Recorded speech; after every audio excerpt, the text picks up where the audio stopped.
I'm going to choose to look at this as a positive and say that Shedeur Sanders was driving 101 miles per hour to get to the facility super early. Probably not. All right, let's discuss Sanders getting pulled over for driving 101 miles per hour. Let's start by just kind of going through the few facts we have, which is he was driving 101, which, by the way, maybe it was a sign that he should have been the 1-1 pick in the draft, okay? But anyway, he was pulled over going northbound on 71, so heading back towards the city. He was stopped at 12:24 a.m. That's really the few facts we have. Here's my view on this. One, it's a bummer because it's June 18th, 19th, and this is the only thing people are going to have to talk about now, right? If this happened, I don't know, pretty much any other time of the year, it'd be a story for about 24 hours. Now it's going to be a story for about 72 hours because there's just not a whole lot out there in the NFL. And so this is what the Skip Baylesses of the world are going to sink their teeth into. And at this point, Shedeur has become a bit of, I want to say, I guess, polarizing. I don't know. I don't think he's done anything to become disliked, but he's just become, a topic that people have a wide range of opinions on when it comes to whether or not he's going to be any good in the NFL. And as a result, for those people out there that think, hey, he's not going to be that good, they could use this as ammunition to back up their side, to go, Shedeur seriously isn't even, a consideration to be a starter in the NFL. He doesn't have the strong arm, and now he can't even keep himself out of trouble, right? Yada, yada, yada. Listen, I'm not shy to say that Shedeur Sanders is not a quarterback that I think is going to be a long-term starter in the league, but no, I don't look at him going 40 miles per hour over the speed limit as a major red flag for him as a pro. Have I driven 101 miles an hour before? My Lexus RX 350 in high school, I think maybe kind of tapped out at 95. So, no, probably not. But I don't look at this as some major red flag, right? I look at this as, oh, here's a kid out of college who has some money, probably has a very nice sports car, and was driving on a wide open highway at 12:30 in the morning and decided, you know what, let's see how fast I can go, and he got stopped by highway patrol. So, lesson learned. I think within the Browns, organization, it may not even be something that Kevin Stefanski or Andrew Berry has to talk to him about. It just could be, a positional coach that comes up and says, so not to do that again, and Shedeur says, yep, and they go, all right, let's move on. So, maybe lucky for Shedeur, they're kind of in the middle of their summer break right now, in between mandatory minicamp and the start of training camp towards the end of July. So next time you see some of his coaches, they might have already forgotten about this. But yeah, that's been kind of the talk of the town. Shedeur Sanders pulled over for going 101 miles an hour. I like to think he was going to the facility. Probably not, especially at that hour. But hey, that's a guy who just got some really good work out there right there. So, actually, it's a black Dodge TRX truck. Okay, so not a sports car. Now that we're really getting into the weeds of it, I don't know. A truck going 101, that's you really gotta, have a heavy metal foot to get that thing that big moving that quickly. But he was going 41 miles an hour over the posted 60 miles per hour speed limit. Like I said, the real victim here is not Shedeur, who is probably just going to get a ticket for this. And I think that's where it's going to end, like any other private civilian. The real victim is us.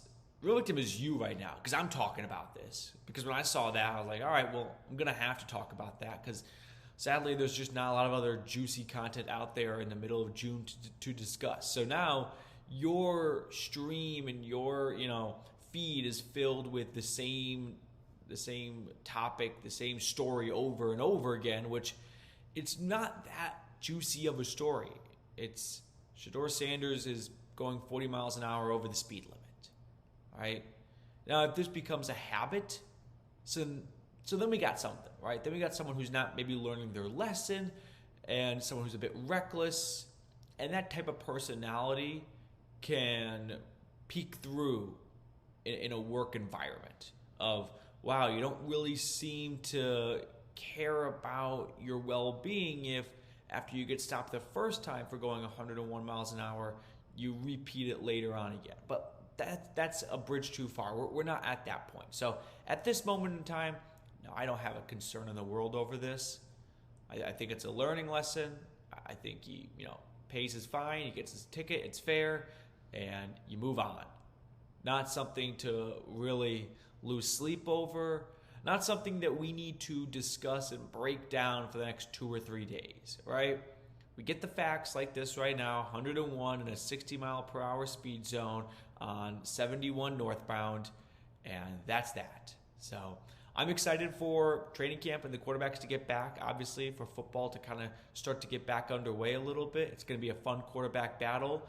I mean, I talked about this in our last video, but there's no other team right now that I feel like has this wide open of a quarterback battle, right? You go through the 8 divisions. No one else in the AFC North has anything like this.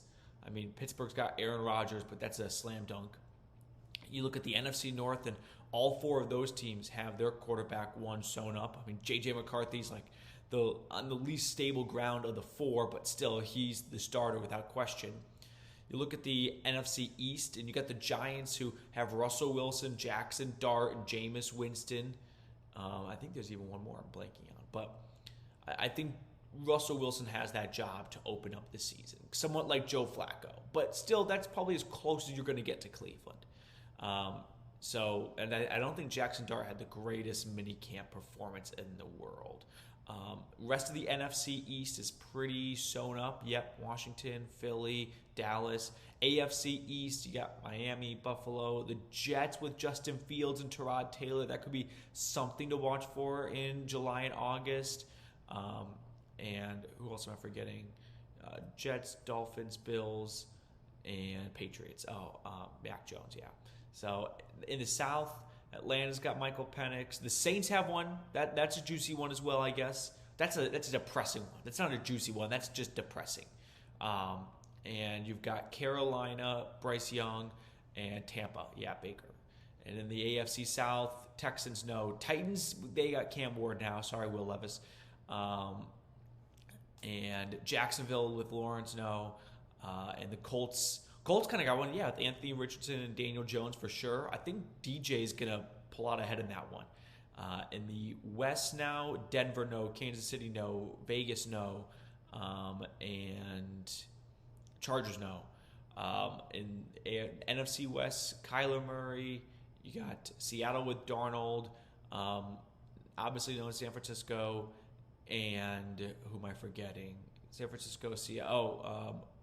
Rams, yeah, Rams with Stafford. So there's just not like I'm putting the Browns, I'm putting the Giants, I'll put the Colts and the Saints, 4 most intriguing quarterback battles throughout training camp. And I mean, obviously I'm a little bit just biased here, but I think I might go with the Browns as the most like intriguing, maybe not the most exciting, because there's 4 options and all 4 options are quite diverse.